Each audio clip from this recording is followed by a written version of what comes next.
Alam nila, sikat na tao yun eh. Sikat. Influencer. Basta alam lang nila sikat yung tao. Hindi na nila iniisip kung sira ulo yun o hindi. Di ba? Oo nga, tama. Okay, isipin, ang kanyang gawain magpatawa. Okay naman yun. Marami naman tayong komedya. Maraming komedyante. Nakita mo naman yung mga institusyon sa komedya. Dolphy.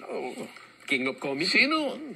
Sino ang makikipagdebate na yung mga tao ngayon nakapagbigay ng talagang kasiyahan, pagpapasaya sa marami nating kababayan? Lalong-lalo na sa kahirapan ng buhay, di ba? Panchito, di ba? Aping Daldal, Chiquito, marami. Hindi. Pagpapasaya, isang lehitimong gawain, isang lehitimong profesyon.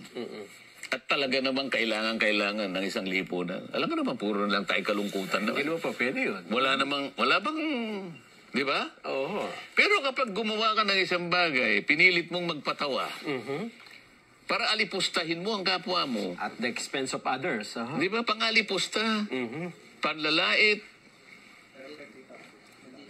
Nasa tamang pag-iisip ba yung tao na yun, Nelson? Parang binanggit nyo kanina, parang Pareto. Ikaw na sumaya. Pero isa ay pinalungkot mo. Hindi, malayo ang Pareto ron eh. Meron doktrina pa yun, kaya ayoko na lang palawakin. Ang ibig ko sabihin doon, kung talagang ang gawain, kung talagang legitimate, ba't di ka pa makakapagpatawa nang hindi ka mga alipusta ng kapwa mo? Siguro pwedeng tanungin eh. Wala bang kamag-anak yun na magpapayo sa kanya? Yung talagang tunay na kamag-anak. Kaibigan. Kaibigan kaya.